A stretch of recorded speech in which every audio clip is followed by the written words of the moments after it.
Vous l'avez dit, parce il est commun. Mais on préférait qu'il soit comme un. Mais s'il est comme un, c'est qu'il n'est pas un. C'est comme les gens disent, moi je m'habille comme ça parce que ça fait jeune.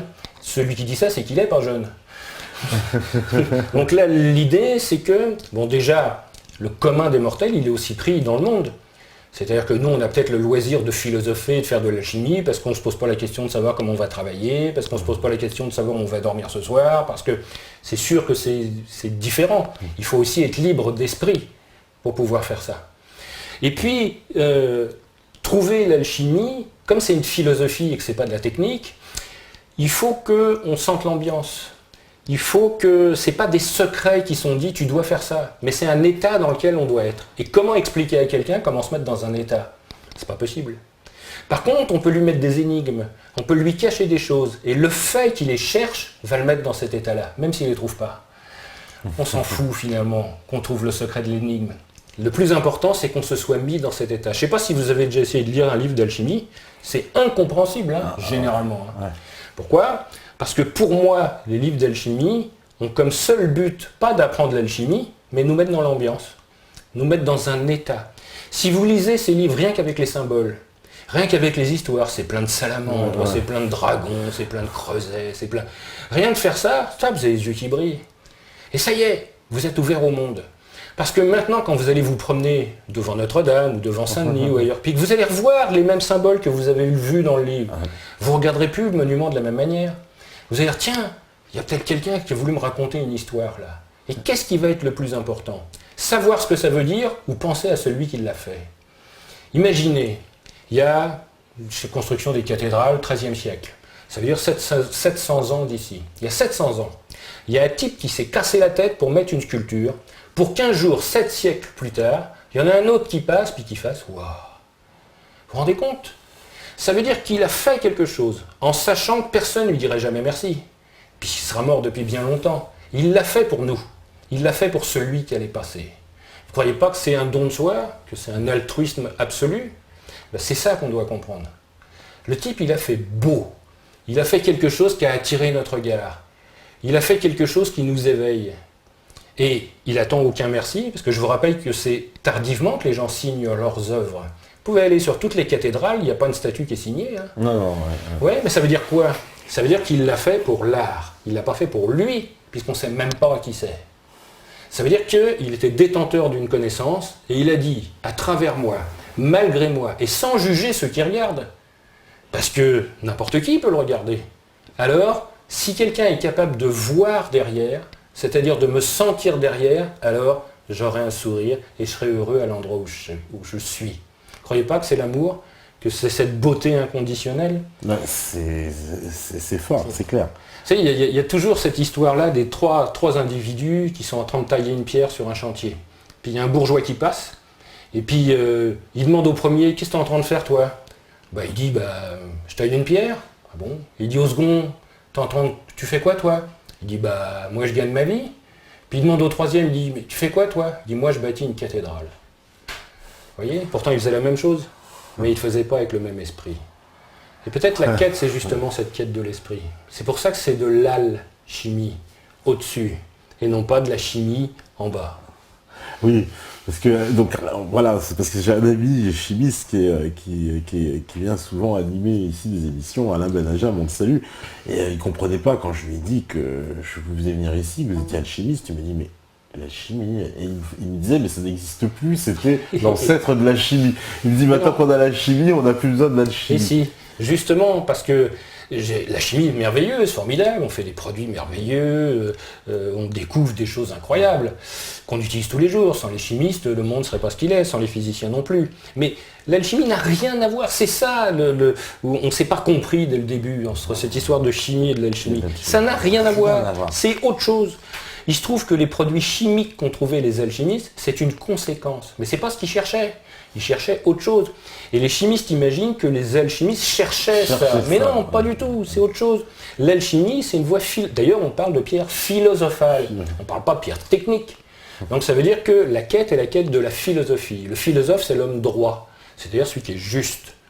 Et la quête, c'est cette quête de justesse, pas de justice. Hein. La justice dépend de la loi. Mais la justesse, c'est est-ce que je rassemble?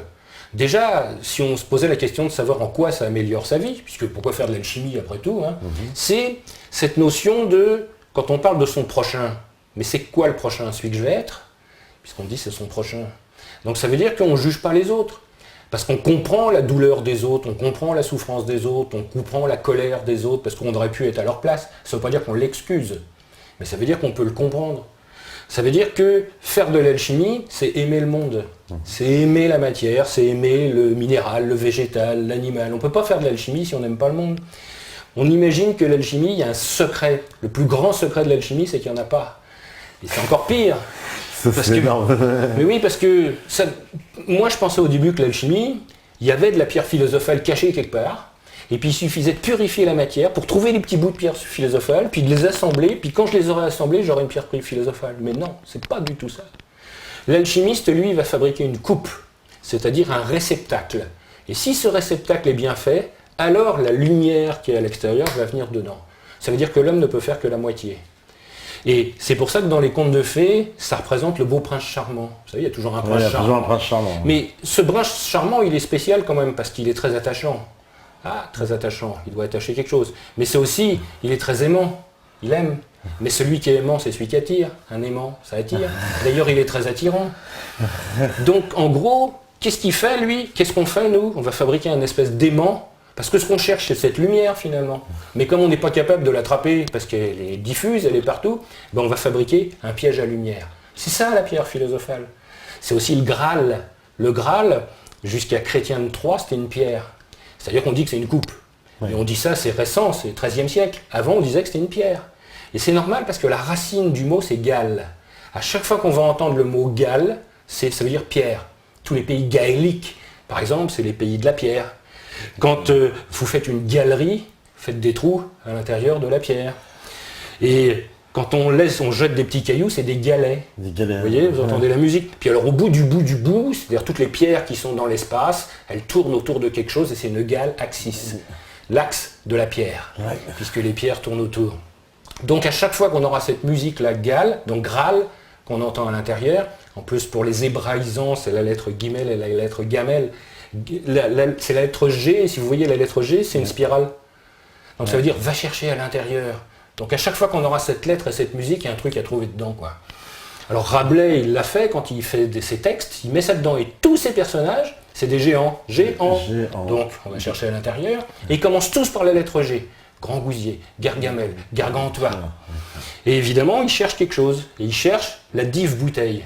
Parce que le vin rend divin. Ah, c'est pas le vin qu'il cherche, c'est ce qui rend divin. Donc à ce moment-là, il cherche la lumière. Et c'est pas lui qui va le trouver, c'est pas eux qui vont le trouver, c'est le fils de Gargantua. Et cette lumière, elle est particulière, elle représente quelque chose de plus. Il y a 4 éléments naturels, le feu, l'air, l'eau et la terre, mais il y a l'esprit qui est au-dessus. Et c'est ça qu'on cherche, cette 5e chose. Et cette 5e chose, c'est la quintessence, puisque c'est la 5e essence. Et cette quintessence, qui est-ce qui la trouve? C'est le fils de Gargantua. Je me souviens, c'est Pantagruel. Pantagruel. Voilà. Et c'est pour ça que c'est lui qui le trouve. Et la lettre G qui était au début, elle passe au milieu, après le 5. Ça veut dire celui qui a trouvé le 5. Donc celui qui a trouvé la quintessence. Et comme par hasard, dans le 5e livre de Rabelais, puisqu'il en a écrit 5, eh bien, dans le chapitre 19, il arrive dans l'île de la quintessence. Donc, c'est marqué. Donc, vous voyez, c'est des clés, c'est des musiques, c'est ça qui nous intéresse. Pourquoi? Parce que c'est vrai, c'est pas vrai, on s'en fout, ça nous rend juste heureux. Et d'ailleurs, ce que Rabelais a marqué, la dernière phrase qu'il met dans son livre, c'est « Vivez joyeux ». Donc tout ce qu'il a expliqué, toutes les histoires, c'est pour nous dire bah, vivez joyeux, arrêtez, faut être fou quand même pour être malheureux, pour se flageller. C'est quand même énorme, c'est énorme. Alors là, on nous dit, bon, il y a pas mal de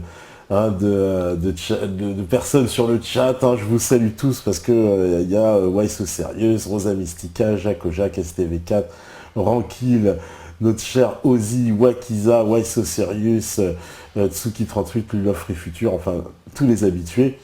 Et qu'est-ce qu'on nous dit alors? Encore, tout est dans le jeu de mots, en fait. Alors, oratoire, je sens que je vais être bon en alchimie. Alors, il y en a. Je suis impressionné par ce monsieur que je ne connaissais pas et la beauté de ses mots. Ça, c'est Tsuki38 qui nous dit ça. On nous dit, bah voilà, il y a des gens qui ont mis directement votre site, qui ont dit allez, voilà, ils ont donné eux-mêmes le lien du site, de votre site, mais ils sont très bien pour ça, ils sont en autosuffisance. Je suis pas là pour ça, hein. Voilà, ils nous disent alors. Je connaissais pas du tout cette dimension jeu de mots et calembour en alchimie. Ouais, enfin jeu de mots et calembour, ça va plus loin quand même. Voilà. Ça va plus loin, mon cher. Là, parce que j'ai parlé effectivement que de ça. Mais s'il y a des questions, je dirais, opératives, parce qu'on n'a pas parlé d'opératives, c'est-à-dire comment on fait de l'alchimie. Ouais. Puisque jusqu'à maintenant, ça a l'air d'être seulement une vue de l'esprit, on s'aperçoit que ce n'est pas le cas. Mais évidemment, comme ça n'intéresse pas forcément tout le monde, je garde de prime abord la vision poétique, parce que ça peut toucher tout le monde. Et en finalité, même si on travaille d'un point de vue opératif, cette finalité, ça sera celle-là quand même. Je suis aujourd'hui convaincu que la pierre philosophale, elle est dès le début, mais on ne la voit pas.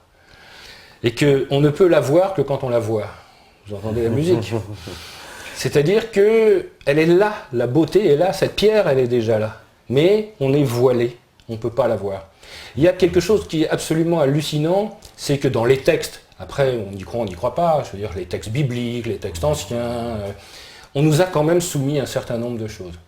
Quand Adam et Ève sont chassés du paradis, encore une fois, que ça soit symbolique, c'est très vraisemblablement symbolique d'ailleurs, quand ils sont chassés du paradis, on dit ils partent nus, quoi.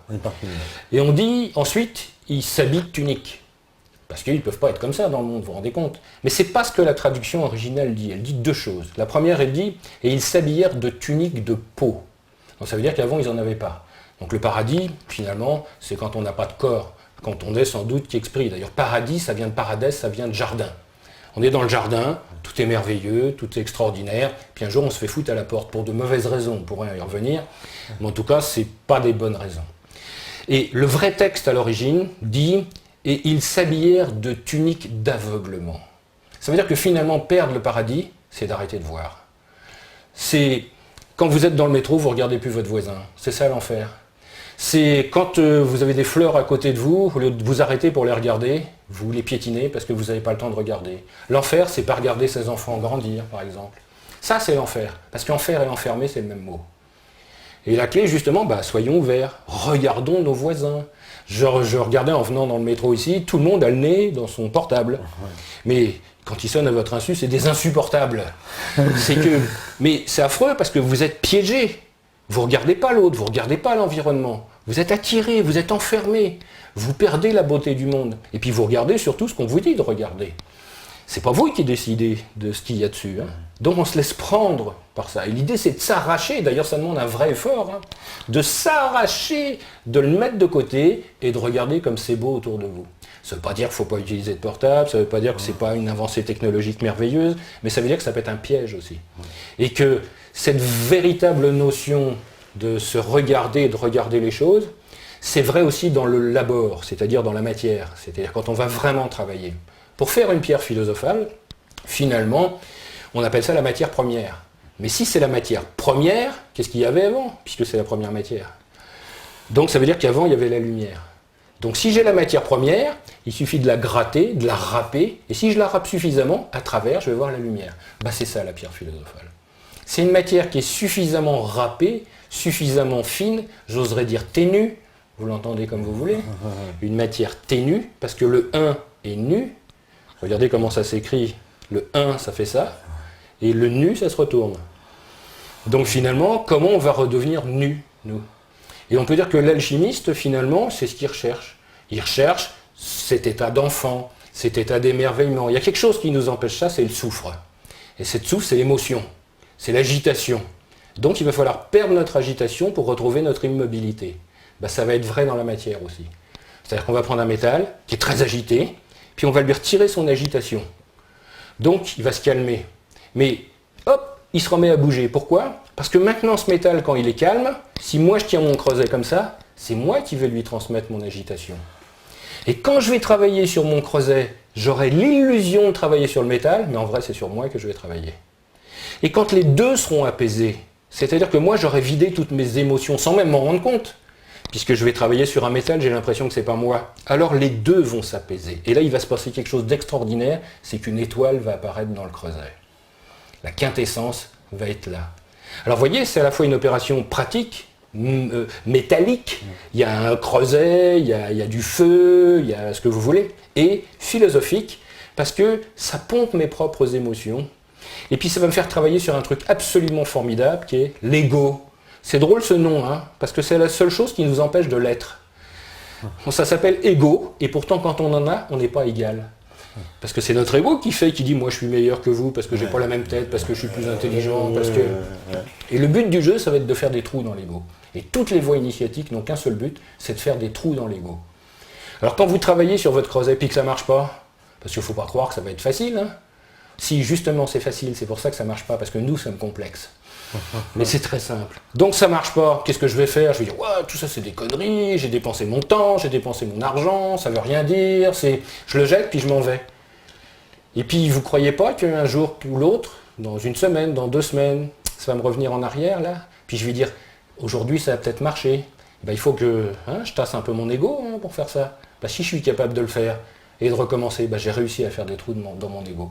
Évidemment, plus je fais des trous dans ma peau, plus la lumière passe. Et c'est ça qui est extraordinaire. Parce que c'est ça, quand on dit aussi persévérer, et c'est drôle, quand on dit aux gens, qu'est-ce que tu perçois, qu'est-ce que tu perçois?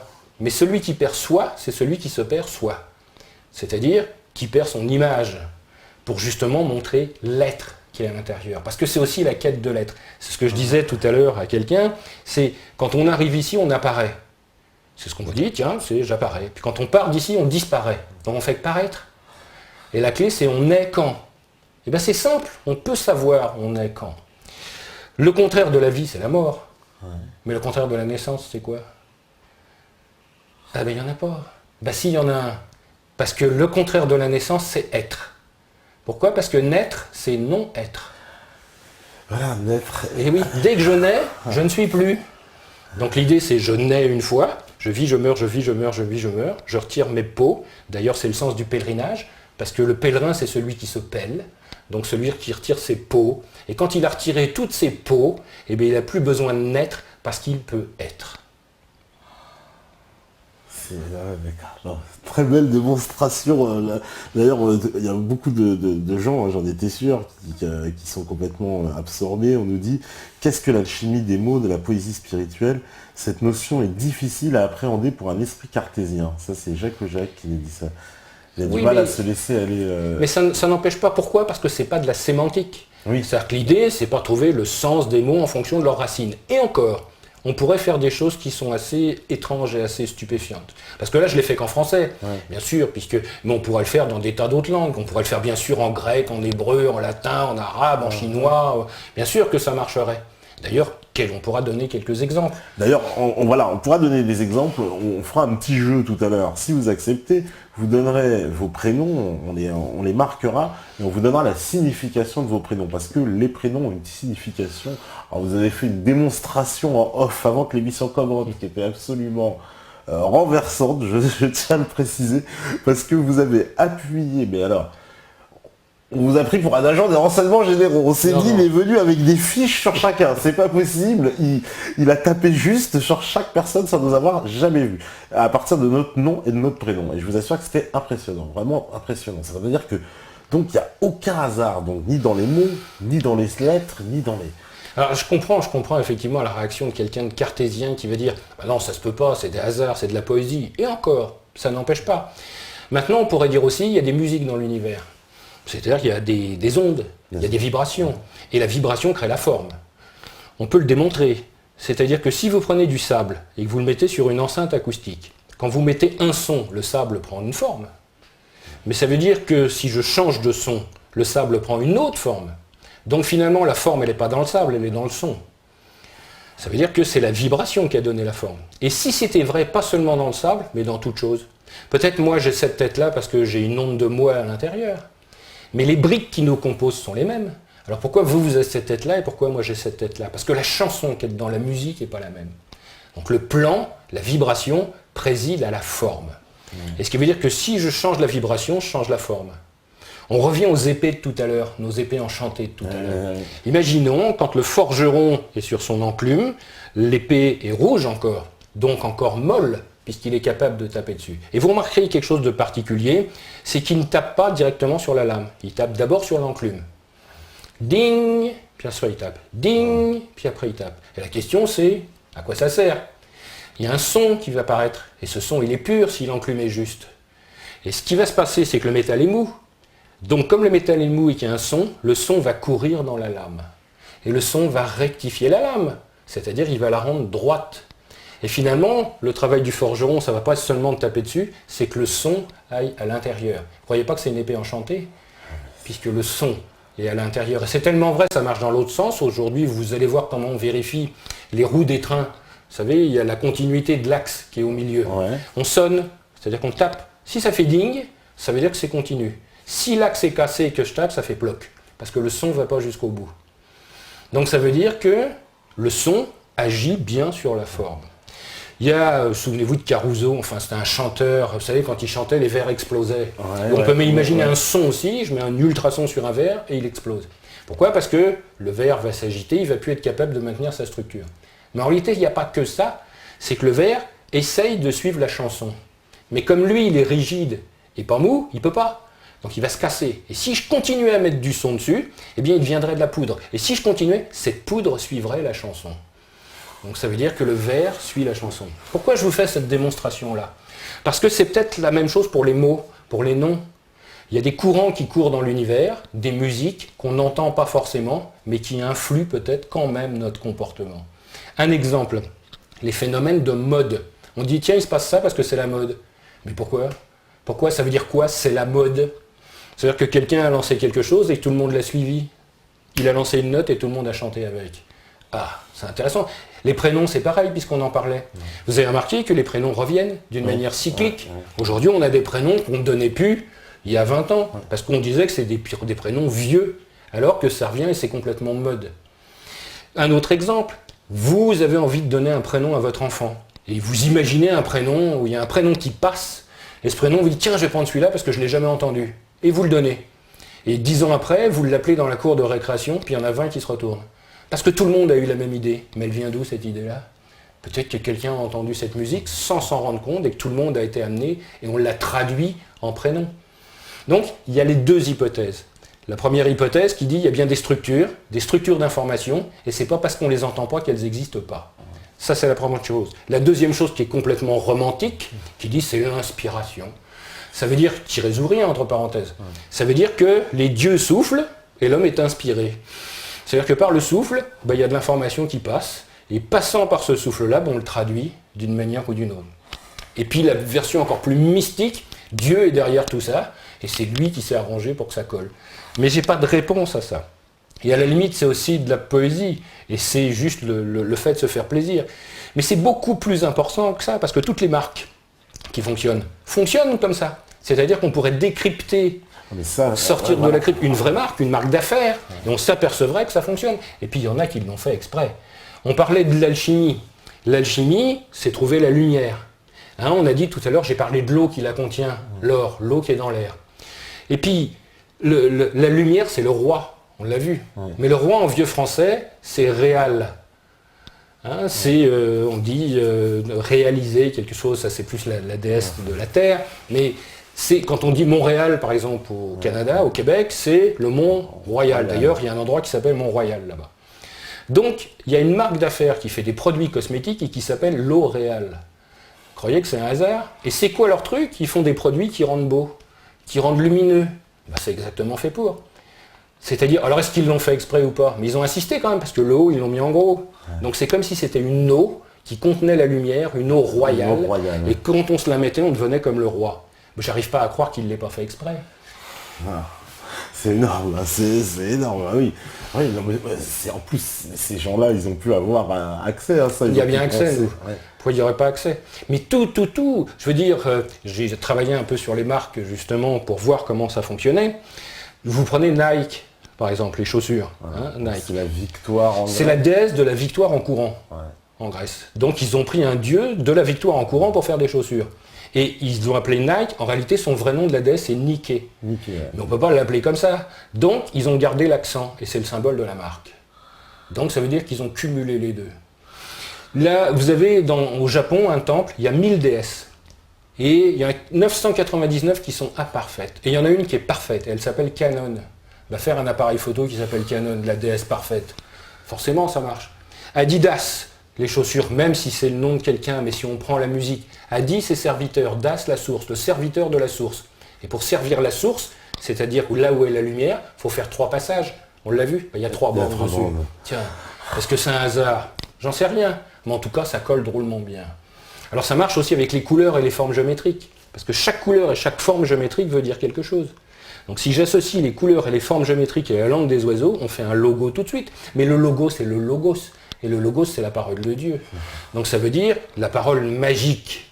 Et un bon logo, c'est, vous le regardez en 5 secondes, ça y est, vous savez ce que ça vend, vous avez envie de l'acheter. C'est un vrai acte magique, c'est pas seulement un dessin. Donc à partir de ce moment-là, on est capable de fabriquer des logos qui marchent et comprendre pourquoi ceux qui ne marchent pas. Par exemple, l'étoile à 5 branches qu'on voit, le pentagramme, c'est la force. Regardez combien il y en a sur les drapeaux des étoiles à 5 branches. Ouais. Et quand c'est rouge, c'est encore plus fort. Donc des étoiles à 5 branches rouges, ça va être la force, ça va être la guerre, ça va être bon. Les Américains, ils décident de faire le ministère de la guerre. C'est un pentagone. Faut le faire exprès quand même. Ouais. Prendre un 5 branches. Que font les Russes en face? Une étoile rouge. Tiens, c'est bizarre, non? Ils auraient pu choisir 12 millions d'autres trucs. Les Américains, ils ont plein d'étoiles rouges sur leur drapeau. Plein d'étoiles, pardon, pas rouges sur leur drapeau. Donc c'est la force. Que fait l'Europe? Des étoiles. On aurait pu mettre des points, des trucs. Non, on met la même chose. Quand Vauban, il fait des forteresses, c'est étoiles à 5 branches. Donc, j'arrive pas à croire que tout ça, ça soit fait par hasard. C'est assez incroyable. C'est tout ce... Moi aussi, je pense que les gens ne peuvent pas avoir établi ça comme ça à la volée sur un coin de table en disant oh, bah non, alors que tout colle trop bien. Oui, et puis ça colle dans plein d'autres cultures aussi. C'est pas seulement cette culture-là, culture occidentale ou autre. Après, il y a d'autres références symboliques. Mais je veux dire, ça marche partout et tout le temps. Au bout d'un moment, on se dit... Vraiment assez incroyable. On va faire une petite pause, hein, puisque je vois qu'il est 10h, c'est l'heure de la pause. Vous revenez après avec vos questions, parce que je sais que voilà, ça commence, il y en a certains, on va revenir, on posera des questions au retour, vous pouvez les préparer. On se fait une petite pause et on revient juste après pour ce voyage alchimique avec Patrick Buren-Stena sur la libre antenne. À vous la régie. De retour donc après cette petite pause musicale, toujours sur la libre antenne avec Patrick Buren-Stena, toujours donc pour ce voyage alchimique. Donc c'est là, vous nous avez fait voyager déjà dans cette première partie avec ce langage des oiseaux. Et beaucoup de gens nous disent mais est-ce que vous pouvez nous interpréter Méta TV? Comment ça inspire Méta TV? Ah ben on pourrait. Déjà il faut savoir que chaque lettre a un sens. Donc si je regarde la première, c'est le M. Et vous voyez la forme de M, c'est la mer, la création. Donc on voit déjà qu'on veut déjà créer quelque chose. Derrière, on a le monde. La lettre E. On voit c'est matériel, spirituel, divin que relie l'unité. Ou alors tout ce qui est autour de nous, c'est minéral, végétal, animal. Donc à chaque fois qu'on aura cette lettre, c'est le monde. Ensuite, on a le T qui est la terre. Donc quelque chose de solide. Et après, on a le A qui est la règle. Donc si je lis ça, ça veut dire que je vais créer dans le monde quelque chose de solide en changeant les règles. Donc, c'est incroyable. Donc voilà, c'est une manière de voir le monde autrement. Mais ce qui est intéressant, c'est le T qui est au milieu, c'est qu'on veut qu'il y ait quelque chose qui soit réalisé, quoi. C'est pas seulement dans l'esprit, c'est pas seulement philosophique. Là, on veut vraiment que ça soit quelque chose de concret. Et quand on dit concret, c'est quelque chose qu'on crée. Donc c'est vraiment cette notion, on dit, bah, si vous regardez cette télé, vous verrez le monde autrement, puis vous pourrez changer les choses. Bah, là franchement, c'est incroyable, on va découper juste le passage, je crois. Non mais c'est extraordinaire cette signification des choses, ce langage des oiseaux, la pertinence à chaque fois du sens. Moi c'est quelque chose qui m'émeut presque. Oui, ça m'étonne toujours autant que vous. Hein. À chaque fois que je vois ça, c'est toujours à chaque fois une surprise en se disant, bah oui, mais ça colle, quoi. Parce que nous, quand on a choisi le nom, voilà, l'historique du nom, au départ, c'était un nom provisoire. Et puis au fur et à mesure, on se disait, mais non, mais on l'aime bien, ce nom provisoire. Et un jour, par hasard, il y a quelqu'un qui nous a lu la définition du mot grec méta, oui. Et on s'est dit, mais maintenant, il faut qu'on garde, ça correspond. Mais là, vous venez de donner une définition alchimique qui correspond à 500% à ce qu'on a voulu faire. Mais vraiment, c'est quand même assez incroyable. Et on était attirés par ce nom-là. Tout le monde était unanime, c'est-à-dire qu'il y a eu il y a eu un revote et tout le monde a revoté, même ceux qui n'étaient pas d'accord au départ ont voulu garder le nom. C'est quand même extraordinaire. Bah, vous avez bien fait, puisque... C'est comme ça que ça correspond aux choses. Alors moi je suis assez fasciné alors par quelque chose, parce que quand j'entends par exemple la matière, alors maintenant j'entends aussi dans mon esprit la matière de l'âme. Il y a une âme dans la matière, alors c'est ce qu'on dit, alors après, bon, ça nous met... Mais une âme, ouais, enfin... Oui, pour l'alchimie, tout est vivant. Voilà. Ça veut dire que l'âme, c'est quelque chose de particulier pour les alchimistes. C'est un réservoir de soufre. C'est-à-dire que le but du jeu, c'est de vider son âme, finalement. De vider son agitation. Si je reprends, je vous ai parlé de 3 principes alchimiques, le sel, le soufre et le mercure. Si je reprends l'histoire de la bulle dans laquelle on est enfermé, la matière, elle est à l'intérieur de la bulle. La lumière, elle est à l'extérieur de la bulle, et ça ne rentre pas l'un dans l'autre parce qu'il y a une peau autour. Ben, la peau, justement, c'est l'âme. L'être, c'est ce qui est à l'extérieur, c'est la lumière. Le corps, c'est ce qui est à l'intérieur. Et ce qui empêche qu'il y ait un qui passe à travers l'autre et qu'il fasse disparaître, finalement, c'est l'âme. Pour vous donner un autre exemple, et vous allez voir que c'est intéressant, parce que ça va montrer qu'il n'y a qu'un seul être, même si nous on est multiples, qu'il y a plein de corps et plein d'âmes. Imaginez un photophore, c'est-à-dire il y a une bougie avec des plaques de verre autour. Imaginez que les plaques de verre soient sales. Ça, c'est nous, ça. La plaque de verre, c'est le corps. Ce qui salit le corps, c'est l'âme. Et la lumière, c'est l'être. Et vous remarquez qu'il y a plein de plaques de verre, mais qu'il n'y a qu'une seule lumière. Et moi, si je vois la lumière qui passe à travers vous, je dis, quelle lumière vous avez? En réalité, non, c'est pas la vôtre, c'est celle qui passe à travers. On peut dire qu'on est un obstacle à la lumière. Et plus l'âme est sale, plus on est un obstacle. Et bien, le but du jeu, c'est de nettoyer la vitre. Si je nettoie la plaque de verre, la lumière va passer de plus en plus. Et puis si je retire vraiment complètement, la plaque sera tellement transparente qu'elle va disparaître. D'ailleurs, transparent, c'est intéressant comme mot, parce que c'est celui qui traverse les apparences. Mais c'est celui qui n'a plus besoin de ses parents non plus. Et ses parents, on les entend comme on veut. Ça dépend le rapport que vous avez avec les vôtres, parce que ses parents, c'est aussi ses parents. C'est-à-dire, c'est ce qui nous sépare. Et peut-être que le but du jeu, c'est de rassembler justement ce qui est épars pour retrouver cette unité. Alors le but de chaque chose dans notre univers, c'est de perdre son agitation pour retrouver l'immobilité. On peut dire que la création, c'est l'agitation de l'immobile. Pour le croyant, on dira Dieu est immobile parce qu'il vaut 1, et on peut bouger que si on vaut 2, parce que le mouvement est toujours relatif. Donc celui qui vaut 1 est toujours immobile. Et dans ce 1, pour une raison qu'on ignore, il y a quelque chose qui s'agite, qui se met en mouvement. Et c'est ça qui crée la bulle au début. Et dès l'instant qu'il y a mouvement et qu'il y a bulle, il y a différence. C'est-à-dire ce qui est à l'extérieur ne peut plus s'appeler unité, puisque l'unité, c'était quand tout était pareil. Maintenant, il y a quelque chose de différent. Donc tout ce qui est à l'extérieur, c'est ce qu'on appelle la lumière, et tout ce qui est à l'intérieur, c'est ce qu'on appelle les ténèbres. Et vous remarquerez qu'il y a quelque chose d'important, c'est qu'on dit il sépara la lumière des ténèbres. Et que la lumière vaut toujours 1, et que les ténèbres, elles, sont multiples. Et on s'aperçoit que tout naît de l'agitation, du mouvement. Donc ça veut dire que si on arrête l'agitation, on retrouve l'unité. Donc si on vide son âme, on retrouve l'unité. Et chaque chose a une âme, chaque chose a une agitation.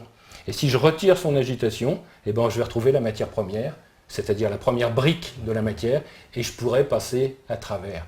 Et c'est ça un peu notre quête, c'est d'apaiser l'univers.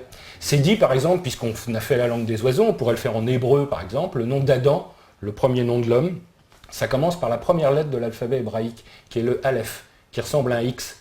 Et cette lettre veut dire le mince filet de lumière. C'est-à-dire la première chose qui a percé la bulle. Et derrière Dam, ça veut dire la terre ou le sang.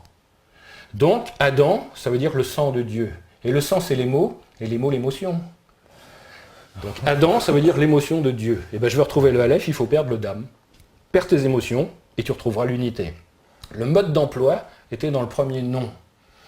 Donc dès le début, on nous a dit perds ton agitation, et puis tout ira bien. Et notre quête, elle est là. Et c'est ça l'histoire de l'âme. L'âme n'est qu'un réservoir d'agitation. Et c'est pour ça qu'on passe notre temps ici à éliminer notre agitation par nos actions, mais on peut en reprendre aussi.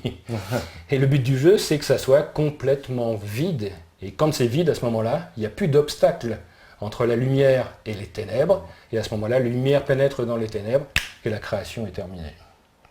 D'accord, mais c'est fou parce qu'en plus, vous parlez d'ouvrir la matière, c'est ça? Ah oui. On ouvre la matière. Bien sûr. Quand vous avez un secret, vous le percez, non? Eh ben oui, je dis pas, quand vous avez un regard perçant, qu'est-ce que ça veut dire? Ça veut dire que votre regard fait des trous.